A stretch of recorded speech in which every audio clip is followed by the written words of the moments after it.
Welcome to Software Leaders Uncensored with Steve Taplin. Welcome to Software Leaders Uncensored, where tech leaders drop the filters and just tell it like it is.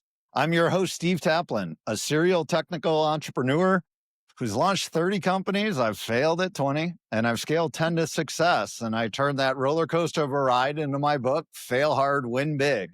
And this is where I teach entrepreneurs and leaders how to turn failure into your biggest competitive advantage, and also how custom software has always played a key role in every win of company I've had. Now I'm the CEO of Sonatify Technology. We are a software engineering firm that has a unique twist of mix of US and Latin America resources to help existing software teams scale, also help founders, CEOs with fully managed software projects. And today we have a fun one. Tom Aulet, who is the co-founder and CEO of a company called Ergata, which has done something really cool and gamify fitness, at-home fitness, which is just a fun thing. Tom, welcome. Thank you, Steve. Pleasure being here. Thanks for having me on. Excited to... I know we can only see your shoulders up here, but are you on one of your rowers right now?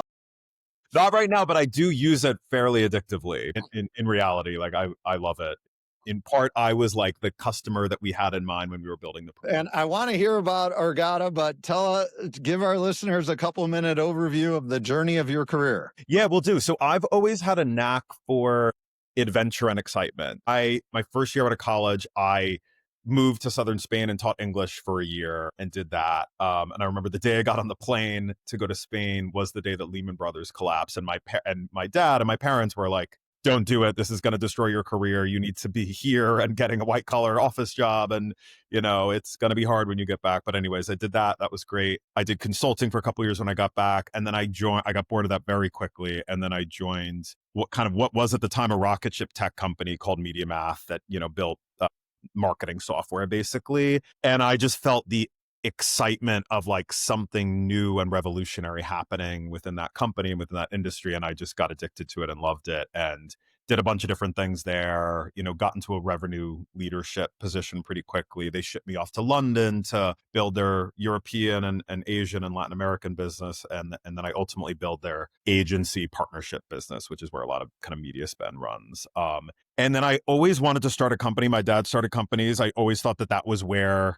the most excitement happened, where the most intellectual stimulation happened, where I would really find my legs. And I was kind of surprised that it took me so long to do that. And then I finally quit my job, kind of burned the ships behind me without a concrete business idea and kind of built one and that ultimately turned into Ergata. And I'm kind of happy to talk about that as well. But wait, you pressured yourself you quit your paying job before you solidified what you were doing next? That was the pressure you did? Yeah, it just took a minute to build up the confidence confidence in my conviction and in the business idea. And I knew I wanted to do it. So I had to kind of foreclose some other things in order to make it happen and give myself the space to let it come to life, I think. So yeah, that was awesome. A big actually. Well, tell us about Ergata, what you guys do, what makes you different. And I want to hear the story too of how you built up to found it and grow the company. Yeah, cool. So think of Ergata as the first AAA fitness game studio, meaning the thing that we do better than anyone else in the world is we build compelling and addictive games for working out, specifically for working out on cardio equipment. So that's our North Star. That's what we do better than everyone else. And that's been kind of the core strategy for the business from day one and kind of to today. So more concretely, what we do from a consumer perspective is we sell a series of rowing machines that are beautiful, made out of wood, manufactured in the US, look like furniture, can go in your living room, that have a tablet attached to them, kind of like Peloton style, and then have a digital content offering that like manages your workouts, entertains your workouts, structures your workouts for you. But that content experience that happens on screen is game-based. It's gaming inspired. It's game, there are a series of games. So that gaming app comes with a membership. And when you hop on the rower, you turn it on, you pick a workout, and the workout's delivered to you in the form of a game. So you might be Mario Kart style racing other friends on the platform in different segmented races and kind of beating people out to the finish line. Or you might be in a more kind of meditative game, hitting targets, avoiding obstacles that are personalized to you and the specific workout that you want to have that day. I love it because when you're doing cardio, if you can't keep your mind off it, if you're not doing something other than focused on the exercise, it can be challenging. Totally. Particularly indoor cardio, it's just boring. That's the majority of Americans want to do more cardio exercise, but find it boring. And that's the core problem that we're trying to solve. And gaming solves that problem, right? Gaming, people will sit down and game on their phones or on their consoles for hours on end for no particular reason other than that it's addictive and fun and satisfying. So we're trying to combine those two things. And so, I love what you're doing. What kind of traction have you guys gotten in your business plan? And and you currently have a series of rowers. Tell us about kind of future plans and how you're going to conquer the world here. Yeah. So to date, we are in hundreds of thousands of homes. So some of that is through selling rowing machines, and some of that is through distributing our games to partners. We'll talk about that. But there are hundreds of thousands of homes around the world that currently have Ergata games attached to a cardio machine where people use them on a weekly or monthly basis. So that's the reach and that's the impact, and that excites us and gets us out of bed every morning. And yeah, that's just a step on the process. We will be in tens of millions of homes before all is said and done, providing addictive, compelling games that you can work out to. And ultimately what we want to do is help people build fitness habits and kind of unlock all the benefits there. And yes, other like things to share in terms of like traction on our journey is, we've sold over 30,000 rowing machines. We have, double digit recurring revenue growth that's associated with subscriptions or licensing deals to other cardio machines.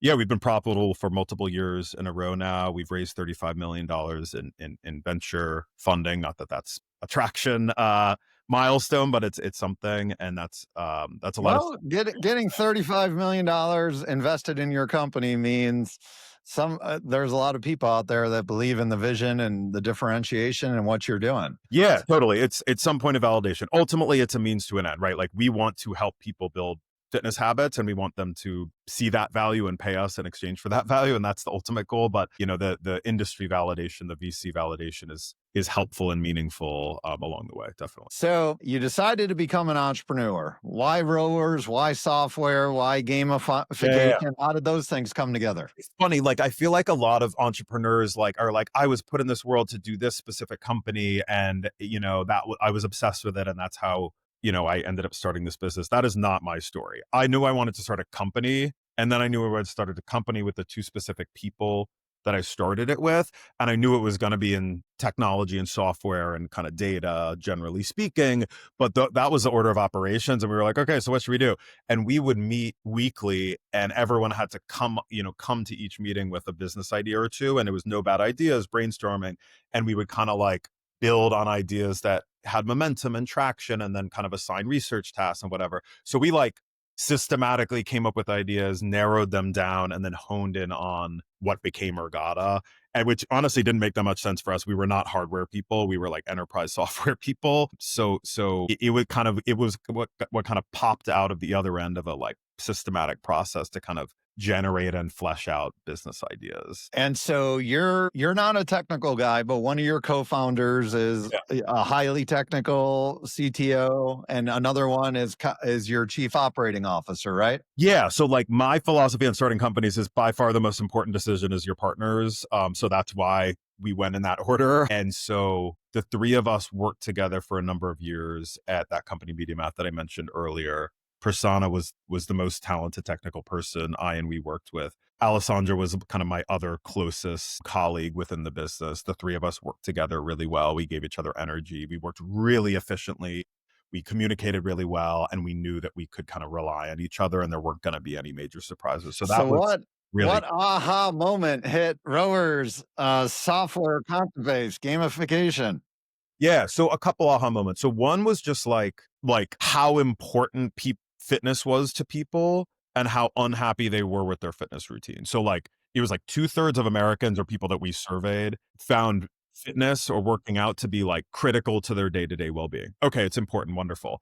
And then it was like something like 2/3 or 3/4 were unhappy with their current fitness routine. So those two things together is like massive opportunity, right? And we're not able to discover that.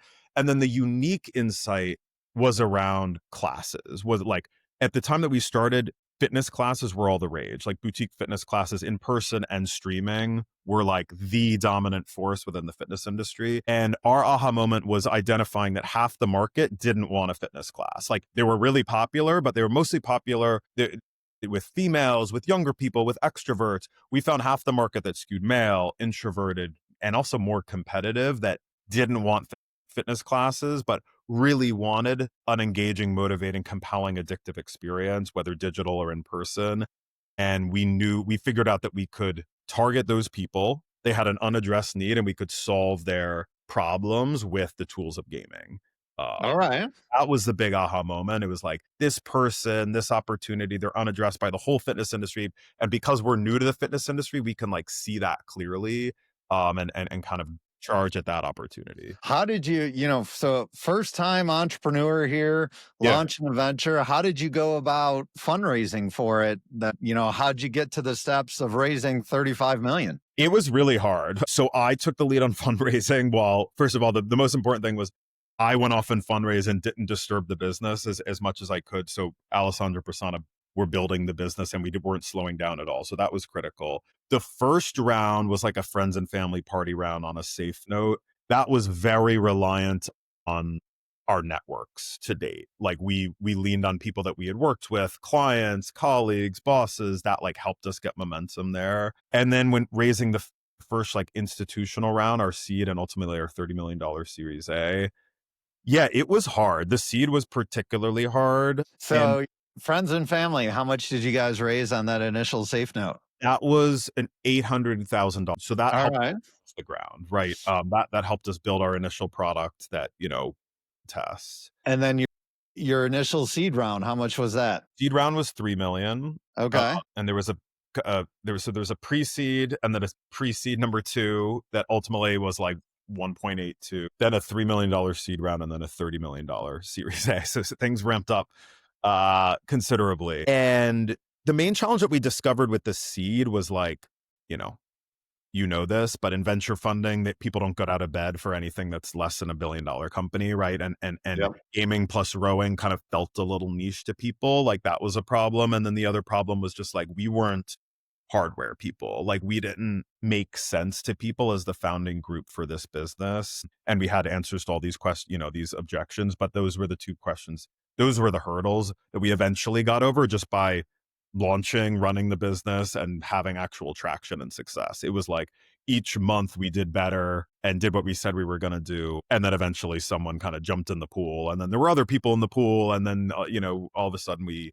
kind of had a deal together. And then the Series A, obviously we went from 3 million to 30 million. Like the thing that changed there beyond just like ongoing traction, like we launched our, we hard launched our product. We had, cohorts that had been, in our membership for like 12 or 15 months at that point. So we had a lot of retention data, a lot of engagement data. We had the track record. But the big thing that changed, honestly, was the macro environment, right? So like COVID happened, interest rates went down to 0, and there were new categories that were very kind of in favor. So, anything that had to do with like teleconferencing or like remote work, anything that had to do with, digital fitness or remote fitness, anything that had to do with telehealth and kind of, health tech, right? Like those categories became very in favor. And then there was just like the macro, like funding for venture exploded. Okay. As you know, so there was just a macro change that like we would have been able to raise money, probably less money and probably at a lower valuation, and it probably would have taken a little bit longer, but that macro change really helped us raise a lot of money at a great valuation really quickly from a great partner. Awesome. So what are some of the biggest challenges you're facing right now? Yeah. So the second half of that COVID macro story was that when COVID kind of quote unquote ended and interest rates went way up and venture funding pulled back a lot, we became a very out of favor category. So there was no funding available. And maybe more importantly, like demand fell off a cliff. Like there were, connected home fitness, the Pelotons, Nordic Tracks, Ergatas of the world were growing meaningfully before COVID. Then it like 5x'd overnight during COVID. And Right. then it's been shrinking ever since. So we're in a category that is shrinking and that was overfunded during COVID. So there were too many brands chasing too few people. And then when you're running a business, you have to grow, right? Particularly if you have venture funding. So we are growing. The biggest challenge is growing in a industry that is shrinking and that is oversaturated. And I'm happy to report that we've been able to do that. Like, I think we're probably one of the only ones, connected home fitness brands that are growing, growing our recurring revenue double digits. And the main way that we've been able to do that is to build a separate line of business where we license our content to other brands. So we're not reliant on selling rowing machines to drive growth, because that is the thing that is not happening right now at the rate that we need to, and isn't happening in the broader industry. So yeah, Gotcha. makes sense. So are you guys a fully remote company? Is everyone going in an office? Are you hybrid? Yeah. So day one before COVID, our CTO wanted to hire a remote first engineering team. So we made that decision before COVID, but every non-engineering role was local in New York, and we had an office. COVID came along and we shut down the office for a little bit and then reopened it. Right now we do have an office in New York, and it's hybrid. So folks come in 2 or 3 days a week. But the engineering team still is remote. And we, like, during COVID, a couple folks moved away that we, let that weren't on the engineering team. So it's kind of a hybrid situation, but Eng is remote first and non-Eng is in-person first. Gotcha. All Yeah. right. So we can't have a software podcast without talking about AI. Of course. And you know what? How are you guys? And I don't care if you're on the business side, the technical side, AI is all the buzz. And everyone, technical and non-technical, wants to know what companies are doing to integrate it into their product. Yeah, totally. So I guess I'll talk about two things. So one is like the consumer facing, like AI driven products. So like that our members actually use that are AI driven. And then it's like internal operations, like how we use tools internally to like do things better, more efficiently. Perfect. In the former, I think a lot of these like fitness AI tools like aren't quite there yet. And we haven't built like an AI coach yet. We haven't invested there yet, just because I see all the other products there they're not quite there. What we have built is an AI powered tool that looks at your rowing form. Like, a lot of people jump on a rower and they have terrible form, or they think they have terrible form and they don't know how to row and how to get better at the actual rowing stroke. So we will record a video of your rowing stroke and use machine learning to analyze that stroke and rate you, and then identify the most common, problems in your stroke that you make, and then give you some drills to improve that, and then like close that loop as you keep rowing and getting better. So it's basically like a computer vision based AI coaching tool around specifically rowing form. And that, Okay. our people like it, like our members use it and like it. It improves their rowing form. It makes them better at rowing. It makes them faster. It makes them win more races, right? On the typical rowing experience using your app, is the video camera always on? No. So it's not on. It So is not that's part on. of this feature to help you with form. Yeah, basically. So when you opt into the form analysis and what we call Coach AI, you use our companion app on your phone, and you set up your phone to the side of the rowing machine and Okay. record your strokes, and then it analyzes it in the companion app. Okay. The video camera on the rower is blocked and shut off for privacy reasons, basically. Gotcha. And then on the AI front, like internally, this is where all the hype is, and people are talking about like the first, one person $1 billion company, and kind of firing wholesale engineering teams and replacing them with AI. That's honestly not been our experience. Like, AI tools are not revolutionizing the way that we build software internally yet. Like, it is making our engineering team more efficient. Like, they use like Copilot tools, particularly GitHub Copilot, to improve QA and other kind of like minor tasks and automate, certain things. But like code that is like wholesale generated by AI tools for like net new features or to resolve complex problems, like, generally speaking, it takes more time to like QA and kind of make that code production ready than it does for our engineers to just like write that code from scratch with like some light Copilot help along the way. So that's been our experience. I don't know if that's been true with you, but that's been our experience so far in software development. Our whole organization uses AI tools in various different ways, like to make themselves more efficient, but it's not revolutionizing our business. Like, one example is like, I forget what it's called, but an AI tool to like digest all of the qualitative feedback that we get from all of our customers across all channels and and categorize it and like distill it into certain key themes that they like quantify. And it's just not that revolution. Like we're kind of like, okay, that makes sense. That like jives with our impression already based on our kind of ongoing like human-based discovery work. And it's kind of like tracks it over time and it gives a quantitative edge to it and it's helpful, but it's not revolutionary. And like our whole team uses ChatGPT to do like first drafts of a lot of documents like PRDs or press releases or blog posts or, V1 of like designs. That's not ChatGPT, that's other tools.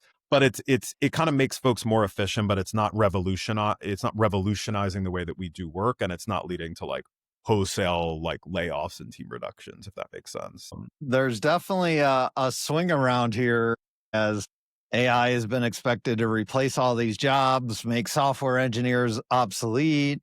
Yeah. And, fast forward as we're 2.5, 3 years into agentic generative AI becoming mainstream. And there's this realization of what it can and can't do and where it can help. Yeah. And there's no doubt it's a massive productivity tool. I feel all roles, you need to use AI as your advantage or you're going to become obsolete, period.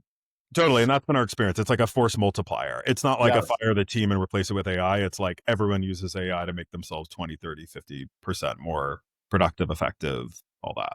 So, Tom, as a guy who's been fighting the good fight as an entrepreneur, as a leader of a fitness and tech services company, what are some brutal lessons you've learned? Woof. Yeah. Brutal lessons. I mean, where to begin? So many of them. Like, I think like this is more of like a career lesson and less of like a specifically with starting Ergata. But when I started my career, I was overconfident. I like thought I knew how to make business strategy decisions better than sometimes my bosses and people that were running the businesses that I was working at. And I think that was a mistake. And I think like that the insight there isn't like they're always smarter than the rank and file employees. It's that they have more information, they have more context that allows them to make certain decisions better. And so I think that like when I talked 23, 25-year-olds that are starting careers that are not like starting businesses, but are working at businesses, I'm just like, have some humility. I know you're super smart, you're super ambitious, and you like want to rise to the top quickly. You don't always have all the information. So don't ruffle feathers too aggressively and think that you can make every business strategy decision better than whoever's in charge of that because you don't have all the information. It's not that you're not less smart, it's just you don't have the context, you don't have the information. So that's been one that comes to mind career-wise. With Ergata, like the biggest, we were good about it and we were better than most people in our industry, frankly. But like, if we would have had the financial discipline that we have now, if we would have had that, during COVID, during 2020, 2021, 2022, 2023, we'd be in a better position now. We just have a stronger balance sheet. And I think the visceral financial discipline lessons that we've learned in the past couple of years when venture funding's dried up, interest rates shot up, valuations went down, terms got way worse for every venture round besides AI. I'll carry that with me for the rest of my career for all subsequent businesses that I'm involved in and for the rest of this business. And that's like a hard one lesson. We were good about it, honestly, but we always could have been better.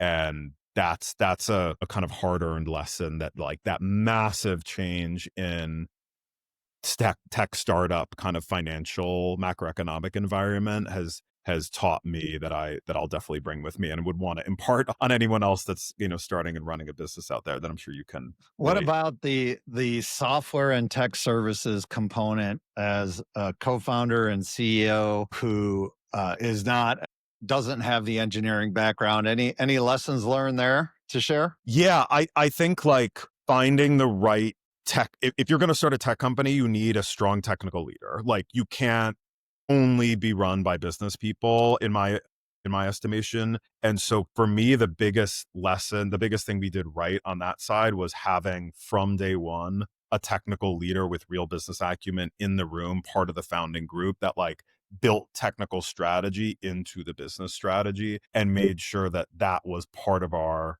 business decision making over the course of the business. That's That's the biggest thing for me, because I'm not a CTO. I'm not going to be one, but I'm really good at the business side of it. There's not that many people that can do all of that really, really well. So building that into your founding team and making sure that you have a real technical strategy in the C-suite and in the room, and you're making strategy decisions that you trust, that is good, that gets business context, that you have a good relationship with, that communicates well. Like, that's, I think, been pivotal to our success too. Awesome. Well, Tom, thank you for coming on the show, sharing your journey with your career and Ergata, and excited to see how you continue to grow that. Cool. Thanks a lot, Steve. Appreciate the time in the chat. You bet. That's it for this episode of Software Leaders Uncensored. I'm Steve Taplin. If you enjoyed the show, go ahead and hit subscribe. If you didn't do it, well, we're not going to send you a rower or any of the Ergata software.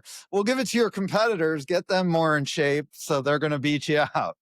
Remember, everyone, fail hard, win big, and always build what matters. See you next time. That's a wrap. Another great episode of Software Leaders Uncensored. Thank you guys so much for listening. I really appreciate it. It's a lot of fun doing this show. I love talking with great tech leaders. As a side note, if you're interested, check out my new book, Fail Hard, Win Big. This is the story of how I built 30 companies, failed on 20, and turned 10 into multi-million-dollar wins. The common thread with all of them was custom software. Also, if you need software development help out there, my company, Sonatify Technology, we deliver world-class software development engineers out of Latin America. We have a solid track record of helping companies launch better products and faster. Thanks again for listening. Appreciate it and appreciate you.